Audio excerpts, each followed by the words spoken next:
Welcome back to Unfiltered, Unspoken. And as we told you, we're gonna keep bringing life experiences. We have another amazing guest, Sheniqua Johnson, and she's going to tell you a little bit, and then as you know about herself, and then as you know, City Sid is going to kick off that first question. Hey, Sheniqua, welcome to Unfiltered, Unspoken podcast. Hey there, good day to everyone. I am so abundantly blessed. Thank you so much for being gracious enough to invite me on to speak to your audience.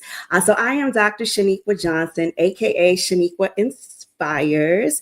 And professionally, I am a registered nurse by training, but this day and age, I am serving as a personal development coach because I realize that you can have the best career, but if you're lacking in purpose, if you feel as though there's more out there for you and you don't have the help to get you there, you're going to stay stagnant. And I do believe that as a woman of God, it is my duty while I'm here to make good use of my time and to fulfill my divine purpose. So that is what I help people to do. You can think of me as like your purpose partner. I help my clients to live their life fully, totally, unapologetically on purpose. That's a little tiny bit about me. Well, thank you again for being here with us to have a discussion about what it is that you do and how you arrived at this point. Yes. As we do with all of our guests, we like to start at the beginning of your journey. Let us know about your childhood, your upbringing, what your home structure was like, and if you experienced any trauma in adolescent years. All right. So growing up, it was me and my brother. So it's the two of us. We call ourselves womb mates, although he was in there first and then I came later. It's just the two of us. And we did grow up in a 2-parent home, grew up in Bronxville Projects here in New York City. And me and my brother, we're 3.5 years apart. And we both grew up in the same household, same parents, same environment, but we took different paths in life. So I took the pathway of go to school, stay in school, get good grades, get a good job, and be successful. He ended up becoming, I would say, a product of the streets. He was hanging out a lot. So funny enough, we both grew up in the same home, but we took different routes. He eventually met me where I'm at today, but he had a longer journey because he had to go through his tests and his trials throughout the streets.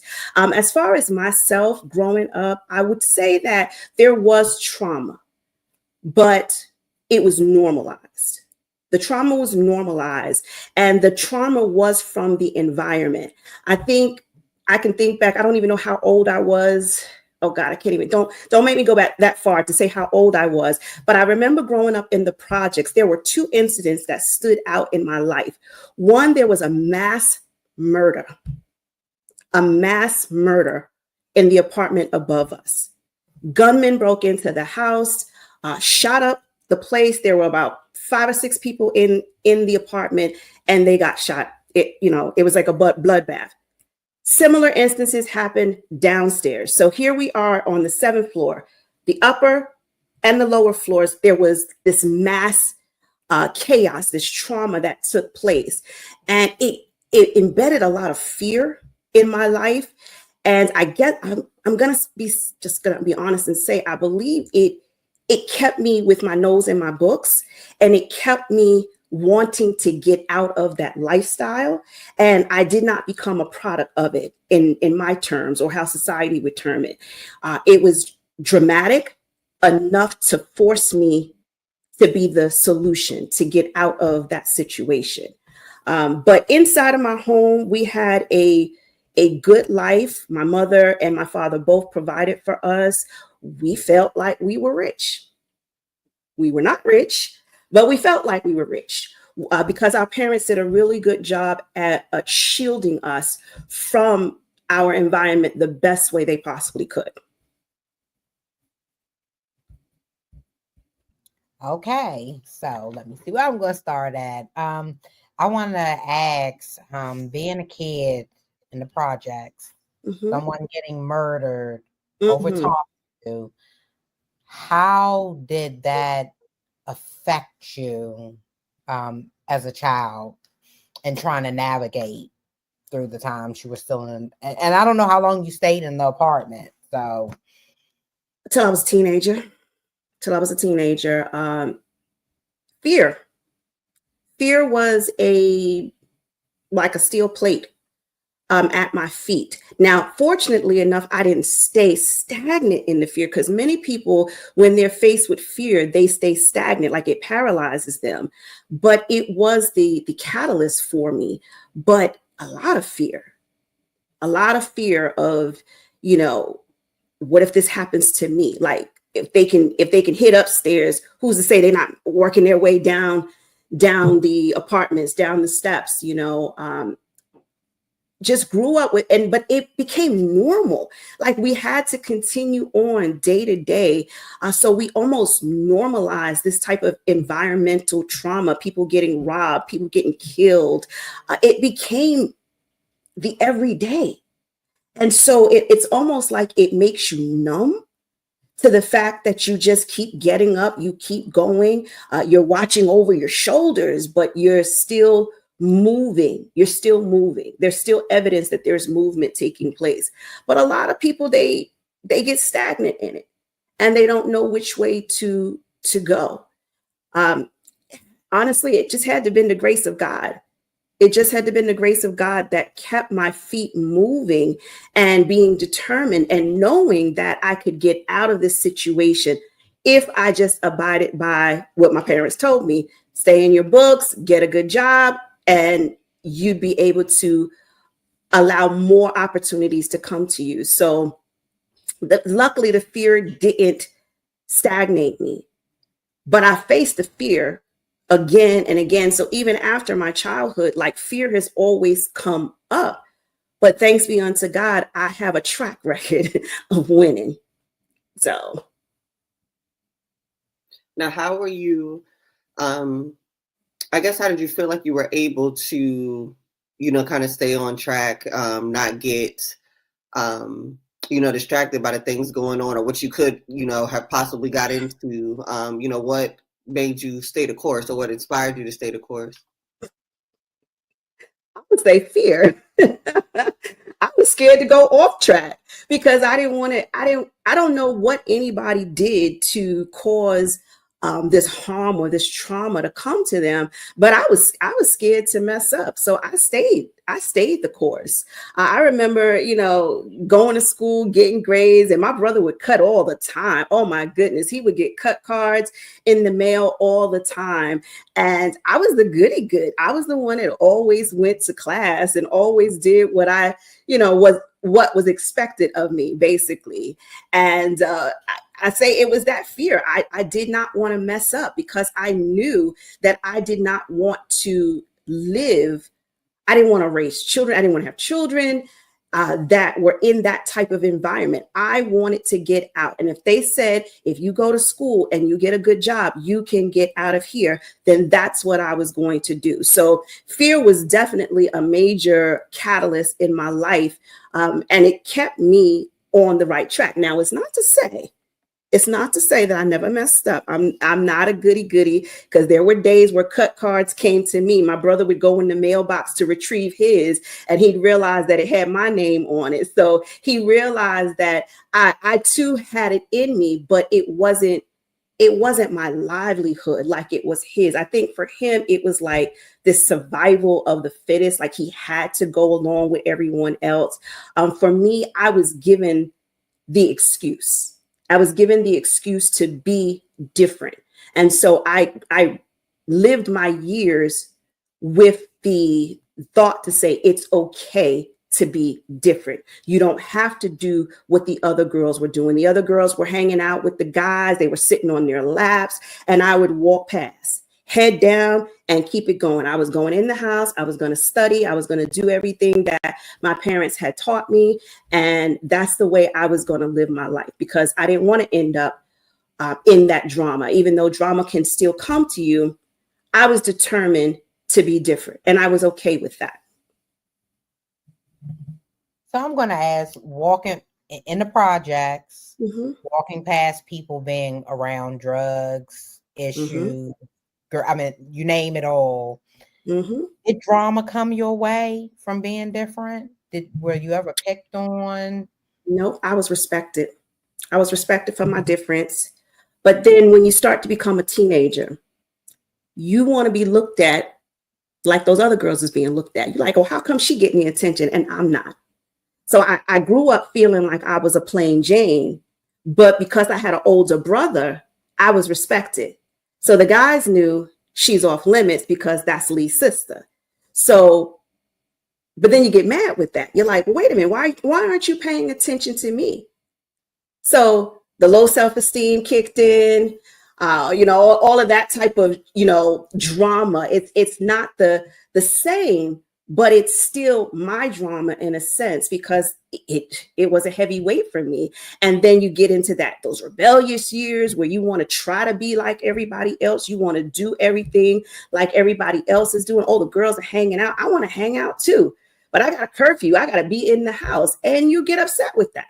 You get upset with that because now you start to think everybody thinks you a goody two shoes. But it was like I was carrying, oh gosh, what is that movie? Is it Boys in the Hood? It's like you're carrying the torch. So it's like somebody has to run this race, and you already got the embedding from your parents to say, you got to go to school. You got to do this. Your brother's already out here in the streets. We don't need you to, you don't have to be out here with him.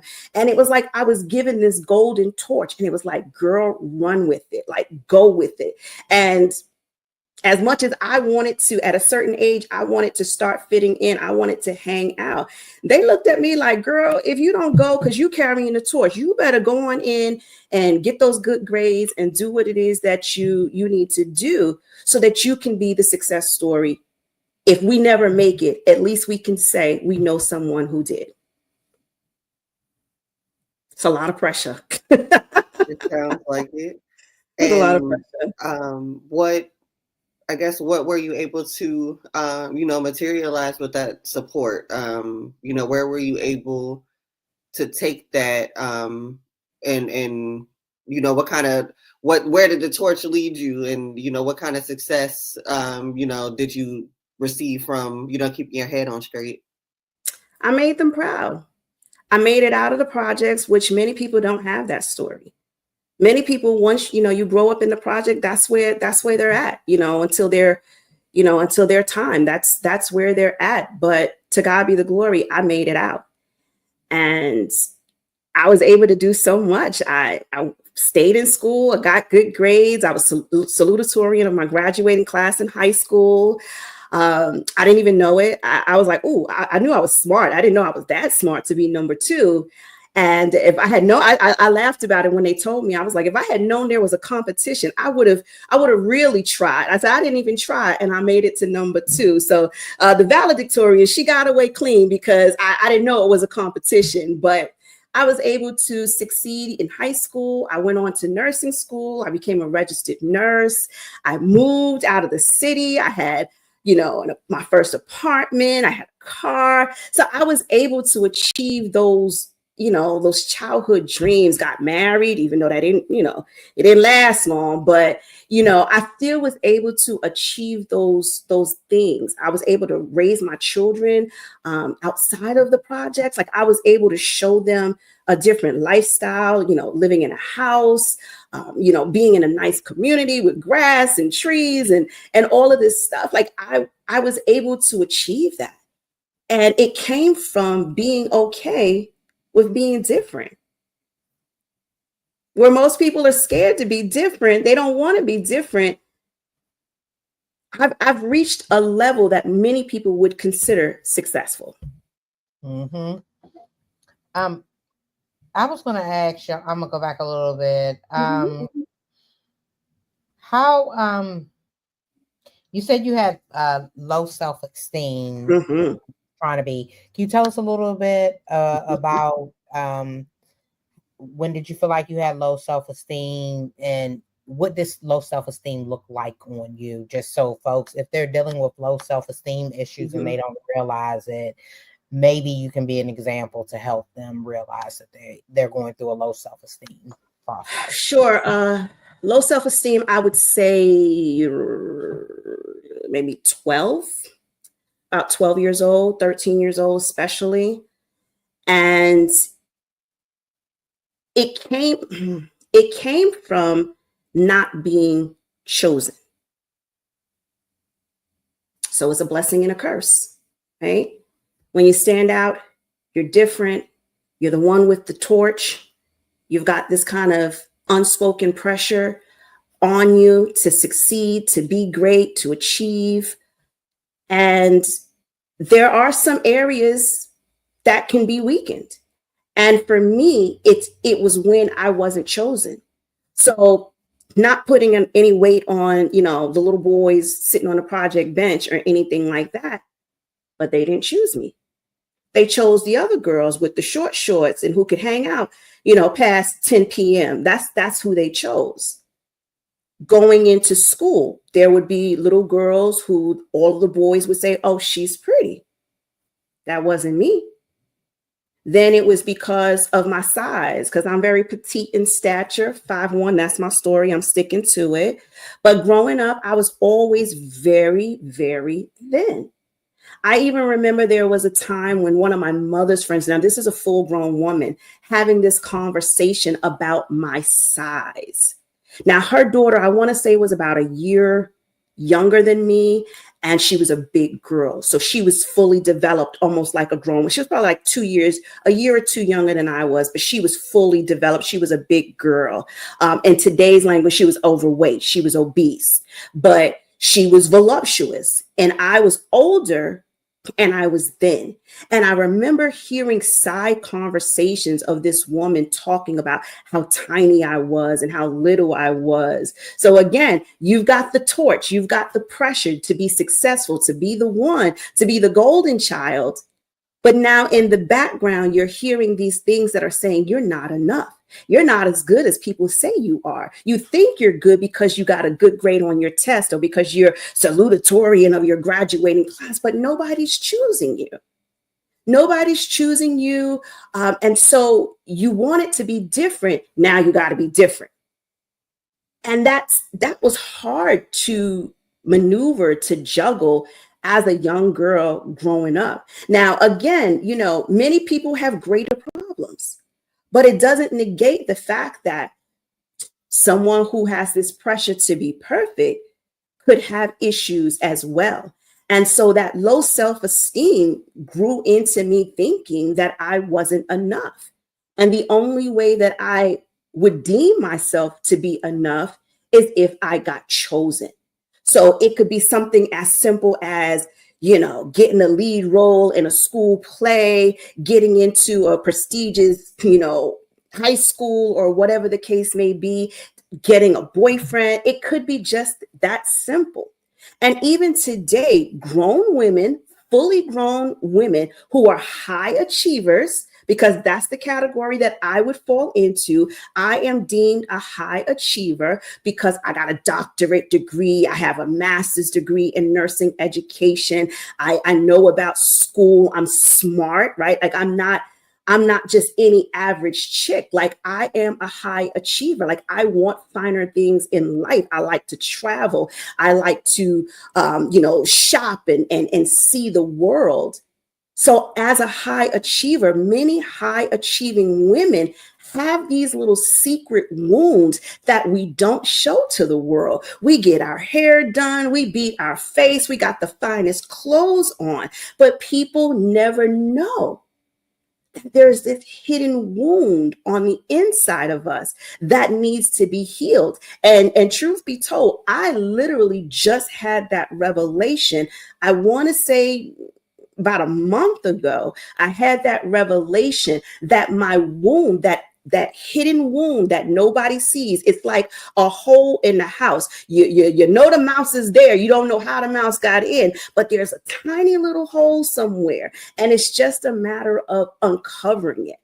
And then the triggers happen, right? So you can be at work and you don't get the promotion. Now you all in your feelings. Now you're getting depressed. Now you want to quit. You want to switch careers. Those are signs and symptoms of what that low self-esteem, how it can manifest itself into a bigger problem, even for said high achievers. But I just recently discovered that hole came from 13 years old.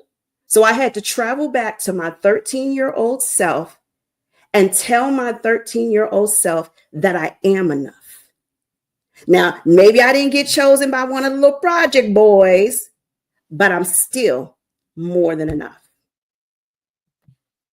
At what point was it, did you discover that, you actually had some motion, or that you were able to pick up boys or whatever else that you may have desired, just as easily as anybody else? When was there like a significant moment where you put it together, or when you realized that for yourself? I realized it later in life. I would say I would have to have been in probably even my 30s. Let's just be truthful about it. It wasn't an epiphany that was evidence, but I kept going. Let's say 20s. Let's say 20s. But I kept going. I realized there was a hole there. And what did I do? I covered it up. I put fancy things in front of it. I got a husband. I got a house. I got a Benz. I got a doctorate degree. I got, this, that. I got a lot of things. And I covered it up. But just because you cover it up doesn't mean the hole's not there. But now in my more mature state of mind, I now realize that there's a hole.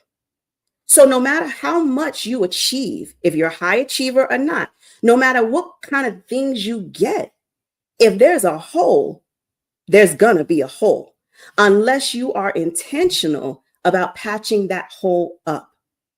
And so I had this epiphany. My birthday was in December. And I had this big epiphany. You know how every time, it's your birthday, you go through these different things. You either want to buy yourself something, you want to do something special. For me, I wanted to examine my life. And through that examining of my life, I realized that I was going to have to answer some questions that I probably normally would not answer. Tough questions that I had to ask myself. Same type of questions that I would ask my client when we're trying to get to the root of what's going on with them. How else can I help you find your purpose if you want to stay surface, right? The purpose doesn't develop. It doesn't manifest itself when you just keep covering it up with things. You got to get to the root of it. And so in order for me to be fully effective for someone else, I had to do the work myself. And I started to deep dive, and I'm like, you know what? I probably could have been a lot further along than I am right now. And I was like, so what's the holdup? Like, what's the hole? And I started doing a deep dive back, and that's when I discovered it. So now I am intentional about that healing. I am intentional talking to my younger self and affirming that I am enough. Like I just mentioned to you all, I have a track record of winning. Yeah, I have to remind myself of it. My sweatshirt says blessed. Yes, I wear that because I have to remind myself of that. That is how I constantly and intentionally patch up the hole, because I have to discover it and then I have to deal with it. And how I deal with it is by reaffirming and allowing my voice and God's voice of praise to be louder than the enemy saying, girl, there ain't nobody picking you. They don't want you. You're not enough. Oh, I'm enough. That's why you're coming at me, because I'm enough. So it's about discovering it and then combating it. Mm-hmm. I want to ask one thing before we jump into the next thing, because your brother, y'all were close, I guess, really close, just opposite. I wanted to ask if him being in the streets impacted you mentally. It did. Because he was in the streets, like he part of the reason why I suffered with anxiety. Because I was worried about him.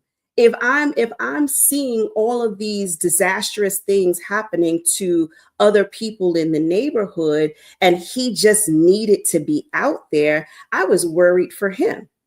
And in fact, I was 13. I think I was 13 when I had my very first anxiety attack. At the time, I didn't know what it was, but it was New Year's Eve, and there was a big party. There was a big event. Well, not a party. It was a big event. So I'm here in New York City, and there was a big event. And as it's known, as the story was told, it was hosted by P. Diddy. Puffy. He was Puffy back in the days. And he hosted this party, and it was going to be all of these performers, and I wanted to go. I was begging my mom, please let me go. Let me go. I want to go. I want to see these performers, and it'll be so much fun. And my mom was like, you are 13 years old. You are not going, right? Because it was my duty to stay in the house.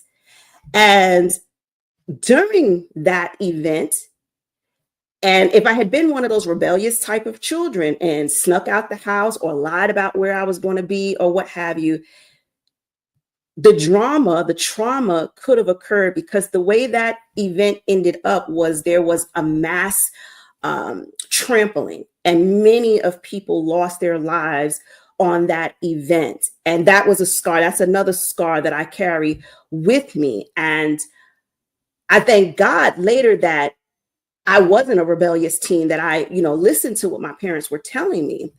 But since that event, like I was panicked. And so it was on my mind. I went to sleep, and all of a sudden in the middle of the night, I wake up and I'm sweating. My heart is beating so fast, and I'm screaming. And my mother comes running in the room. My father's come in the room. He's like, what's going on? What's going on with her? And I'm screaming and crying, and nothing could console me. And I kept asking for my brother. I was like, where's Lee? Where's Lee? Where's Lee? And my mom had to call, and she had to track him down, because this was the days everybody didn't have cell phones in their pockets. She literally had to track him down to get him on the phone with me. And that was the way in which I was able to calm down, because I heard his voice, and I knew he was okay.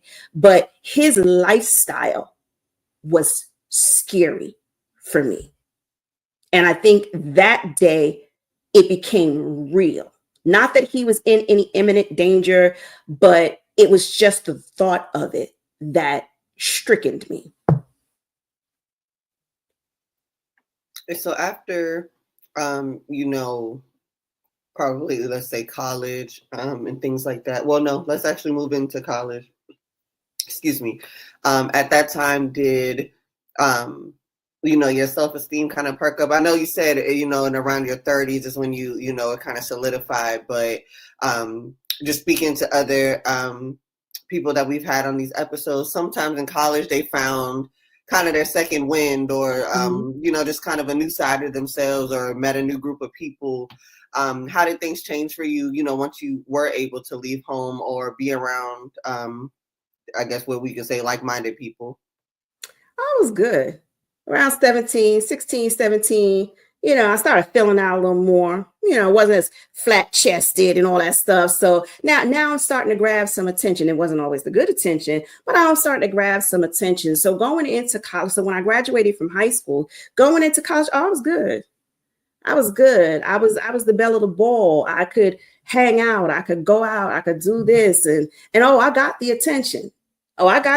I knew how to dress. I know how to move to get the attention that I desired from 13, right? So may not always have been some of the best decisions, may not have been always in the best places, but I knew I could grab the attention. Even being in short stature, I knew how to grab the attention. So yeah, going to college, I was able to get into a different environment, but you know what I learned how to do?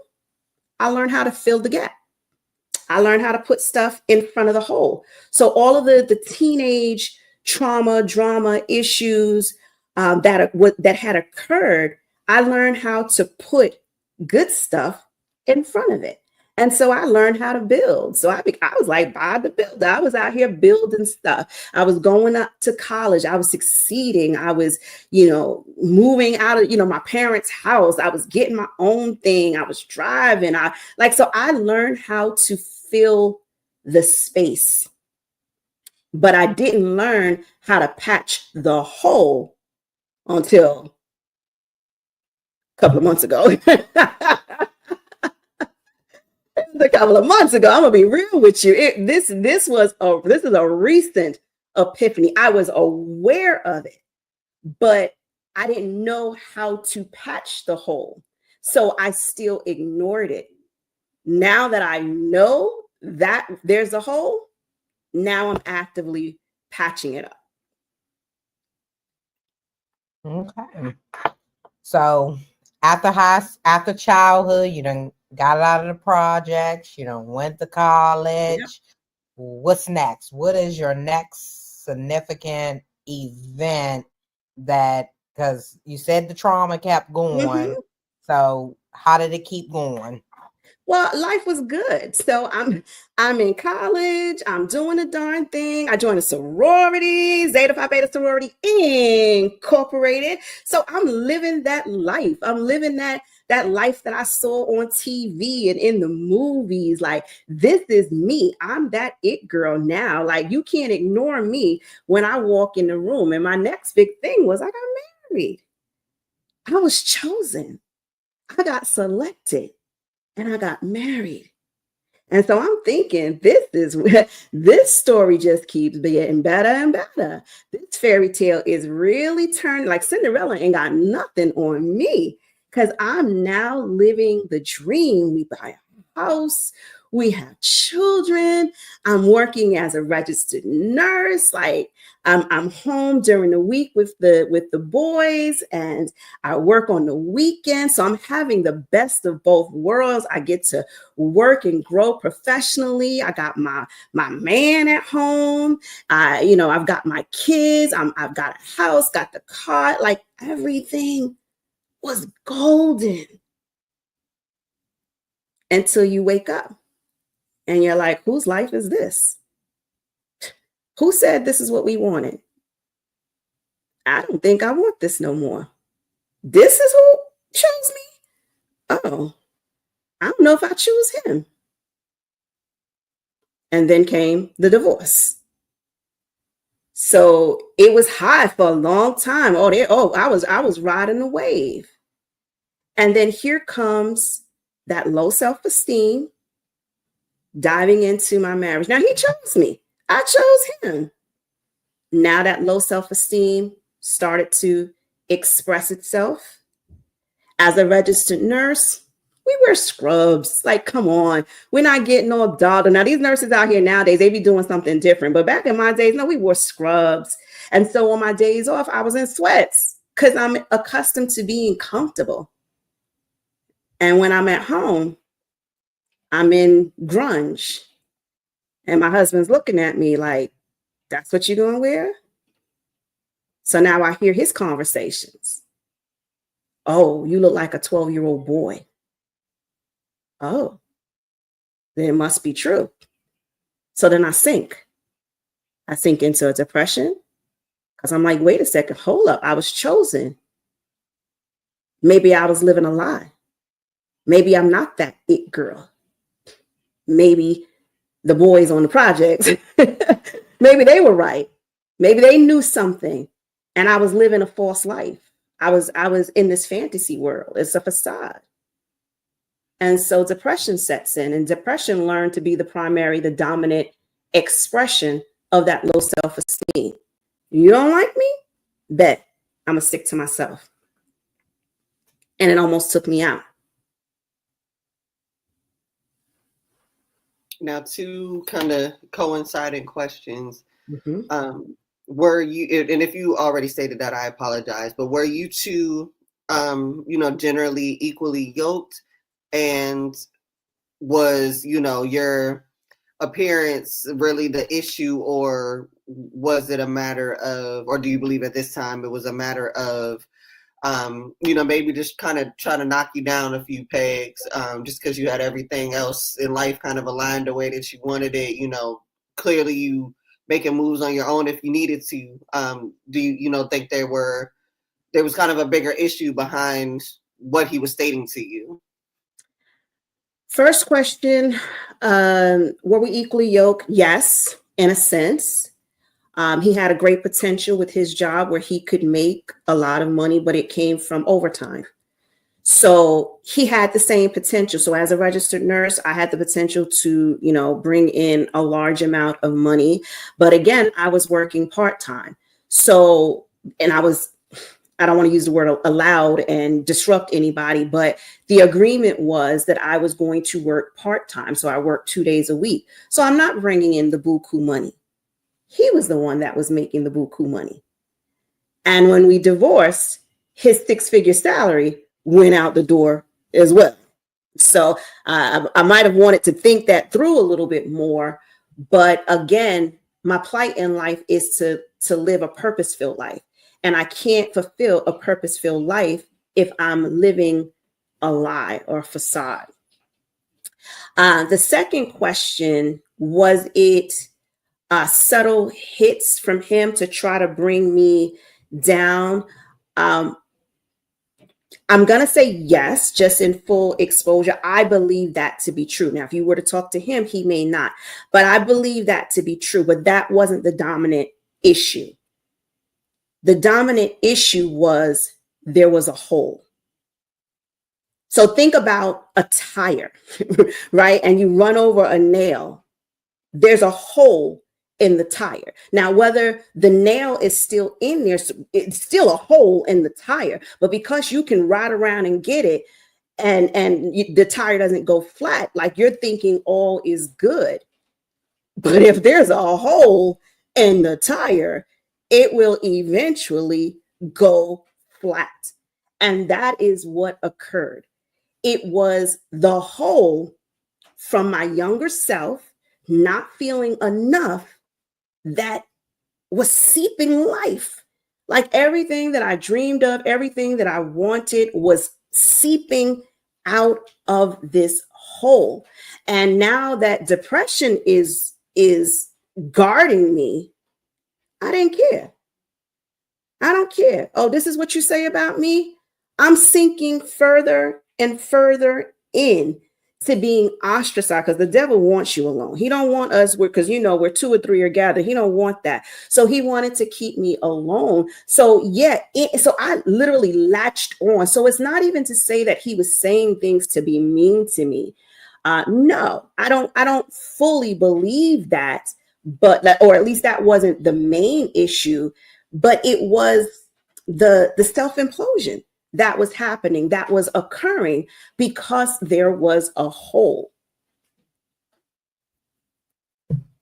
I hope that answers the question. Yeah, I like to ask, and no offense, because sometimes I think looking at ourselves, like when we go through this and through the healing part, is our accountability is, I could have left, I could have did this, I could have did that. Are those some of the things that you looked at while he was, I don't know if it was verbal abuse, I don't know some of the things that you were going through to an extent, we'll get there. But at some point, did you say, I could have made changes, I could have done something differently? Of course. We beat ourselves up, right? The shoulda, woulda, couldas. The reality behind it is life went the way life went. There was no, there's no time machine. I can't go back. I can't say, well, let me do this differently. Well, let me spend more time on getting myself dolled up and this, that, and the other. No. We don't have a time machine to go back. It's just the way the events played out. So I don't focus now. And I'm speaking from the more healed version of myself. Now, if you had talked to me about 10 years ago, we might have had a whole nother conversation. But as I mentioned, I literally had this epiphany, just a few months ago. And so I see it differently. It's almost like when you've been in the house, and the trash is in the house, you can't smell it, like, unless it's really, really bad, but you don't smell it. You can't see the problem as much because you're sitting in it. It's your livelihood. It's what you know. You begin to normalize the trauma. So whatever the trauma is, you normalize it. It's like, it's my life. What else am I going to do? How else can I be? You don't see anything different. But it's a matter of, can you believe? Can you believe that there is something greater, likened to while I was a child growing up, where gunshots was up here and gunshots down here, drug all over the place? I had that little tiny belief that there was more. So I was able to hold on to that despite what it looked like to get to that other side. And that's literally how my life has been. Like, I have to hold on to I don't care how much, just a pinch. The Bible calls it the faith the size of a mustard seed. I'm gonna say it was a pinch. It was a pinch to say there's more. There's gotta be something better. And I could care less if my life was imploding, because I was depressed. I was like, whatever, like, you leaving? Oh, bet. Like, I was depressed. I was consumed with self-pity, with self-degradation. You're not enough. That's why he's not happy. Oh, girl, it's only a matter of time before he go hit the street and find someone, another it girl. And depression had me low self-esteem, was riding the waves like, oh yeah, depression got her good. And it was detrimental. And it literally could have blown everything up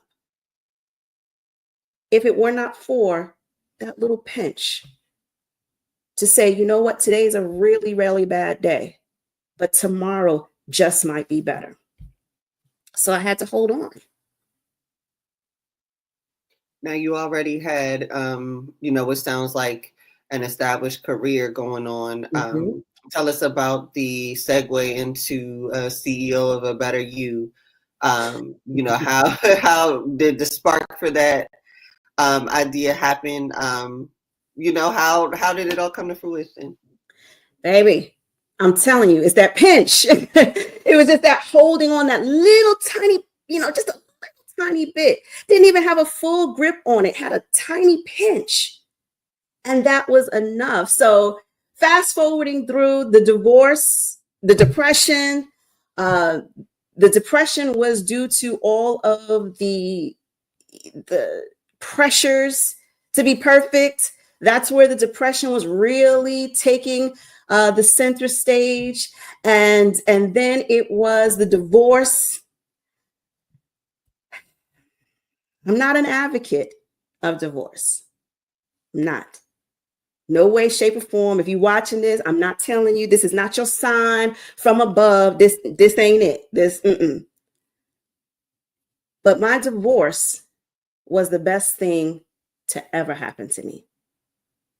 The best thing that ever happened to me.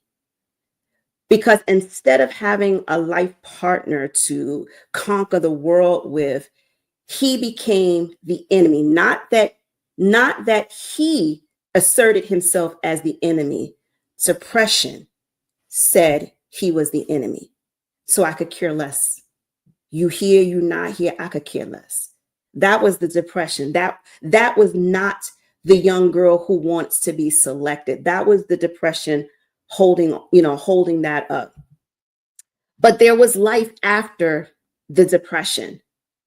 I got healed, I got delivered, I got saved, I got sanctified, Holy Ghost filled, and I went on to live life. I went on to achieve after the divorce. The divorce took 5 years. I said, I never heard of a divorce taking that long. These Hollywood marriages start and end in a matter of seconds. And I had to go through a 5-year divorce, back and forth, in and out of courts. But once it was done, it was freeing. I was liberated. I went and got my master's degree. I said, and a better way to show somebody they gonna miss you when you go is to start achieving more things. So I went and got my master's degree. I got a Benz, baby. That's one of my highlights on my highlight reel of life. When he showed up to the driveway of the house to get the kids, and my Benz was sitting there. Sweet.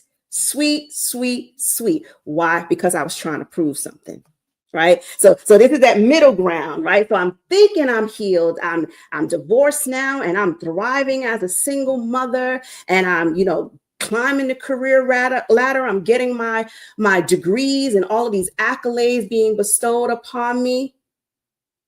That's not the biggest payback. Having more things to cloud up the hole is not the way to get payback. The way to get payback is to heal. But I thought it was things, okay? Because that's what I know. I know about getting things. So I went and I achieved all of these things. So now let me fast forward you through to the question that you asked me. Now I'm at the top of my career. I've got that 6-figure salary that went bye-bye when my ex-husband left out the door. I was determined to get that for myself. So I started working full time. I'm grinding. I'm starting businesses. I'm doing both. I'm working a better you. I'm working on the job, and I'm doing both, and I'm grinding. And finally I hit that coveted spot. I got the 6 figures. Booyah! In your face. But there's always that little inkling that says, what if there's more? You've reached this high. Is there anything higher than this? And I say, yeah. Freedom. Freedom is higher than this. So I made a decision. And I walked away from my 6-figure job because I wanted freedom. To later find out, he in whom the Son sets free is free indeed. I thought I was in bondage because I was working a full-time job, and I wanted to be the CEO. I wanted to live this lifestyle of an entrepreneur. And now I am. And it ain't as colorful and sweet as they make it seem. Those highlight reels on social media make it seem like it's that good life, like the entrepreneurs are all in jets and they're on beaches, and you get this distorted view. And then once you get there, you're like, what? So what I realized, once again, freedom is in here. Freedom is not that you work a full-time job and you don't have freedom. You a slave to the man and all of that crazy stuff. Freedom is when you're healed. That's what freedom is. That's what healing is. It's saying that those things that used to disturb you, it doesn't disturb you anymore. Like those triggers can't trigger you. So I remember on one of your shows, you were talking about the scars. But see, and I'm going to talk registered nurse to you right now. When you have a wound, right, whether it's an intentional wound from surgery, or you got cut or injured or what have you, a wound, it closes on the outside first. The inside is still weak. And it takes a lot longer, but because you get that surface healing, you move on to the next relationship. You get married again. You go into the next career position or at work. But guess what? You're not healed. And so, yes, anytime somebody come and they say that trigger word, it's going to reopen that wound. But true freedom, the best in your face, the best booyah, is when you heal. So you can come back with that same yin yang talk that used to get me to cuss you out. I'm gonna quote a scripture. I'm gonna pray for you. You attacking me, and I'm gonna stop while you hitting me upside the head, and I'm gonna pray for you. because that's what healing is. When the enemy doesn't have the same grip. But as long as you keep covering that wound up, you're putting the makeup on and it looks nice and pretty and frilly and bedazzled on the outside, but you still wounded from the inside. That's the point. Yep. And when you're able to smile at people and look and be like, are they worth it? Nah, they're not worth it. They not worth it. And you can smile at people and like, because they try to trigger the old you. But the new you is like, you're not worth it. I'm gonna keep walking. I'm not even gonna give you this energy. And that is a good feeling. Yeah. That is a good feeling. And that's freedom. Yeah, it is freedom. It is. It is. And we still go, even Helen, we go through triggers, certain things we get emotional about, we think about. And that's why I tell you, there's always a piece of scar wounds that lives with us for the rest of our lives. It's how we comfort them and how we do things differently with them. You can have the scar, yeah, but the wound has to heal. Because the scar comes, just a couple of days after the injury. And yeah, you can keep the scar for a lifetime. Nobody cares. We all running out here with battle scars and everything. Are you healed? That part. You know? Yep, that part. I want to ask you, we're almost at time. So I just want to ask you really quick, because you were left with, and a lot of people are put in a situation, you were left with debt, you were left with trying to take care of the household, navigating through, making changes in your life, trying to get a better career to take care of the kids. What advice would you give someone that's going through a divorce, that's in depression as you were, just to navigate out of that situation, something that can help them, or something that can help them realize that they're in that depression? You got to find something to pinch. You got to find something to hold on to. You may not be able to wrap your hands fully around it. You may not be able to fully visualize it with your eyes, but you just have to know in your heart and in your mind that there is more. And how much more? Oh, you may not know that, but you just know there is more. And once you can hold on to that little pinch of hope, that little pinch of faith, that little pinch of belief, that's enough to get you from where you're at to where it is you're destined to be. My faith in God was my pinch. I learned more about God through my years of trauma, drama, all hell breaking loose. I learned the most about God. And it's through my relationship that I can turn back and look at my track record. Like, oh, Lord, I had them pills. I was about to say goodbye, but God. So when you hear people say that, but God, you be like, well, but God, what? That's it. But God. God was my pinch. And if I could just hold on, like they said, if you could just touch the hem of his garment, you don't need to go up there and give the man a hug. You don't have to be, rolling around on the, you just need a pinch. And that was enough to get me through. So I can sit here today and speak on it with such confidence. So if you're going through anything, find the pinch. And if you can't find it yourself, open your mouth and say so. How are people supposed to know if you don't ever tell anybody? Find someone, hashtag we don't judge, right? Find someone you can tell that can help you. You wouldn't believe it, but that is what I do as a personal development coach. That's what I do. Yes, I'm going to help you reach your goals, but you can't reach your goals if you got holes. So the greater work that I do is to help you identify. And if you trust me, you'll start patching up those holes because you have a confidant to go through the trenches with so that you can see yourself on the other side. So my advice, find a pinch. Dimitri, you want to go into your question?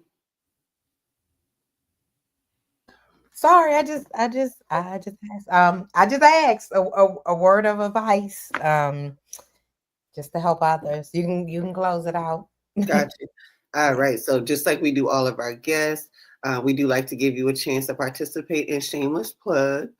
So this is where you are able to plug your business, let the viewers know how they can contact you, utilize your services. If there's any particular things that you're advocating for or need to draw attention to, anything for sale, you have the floor.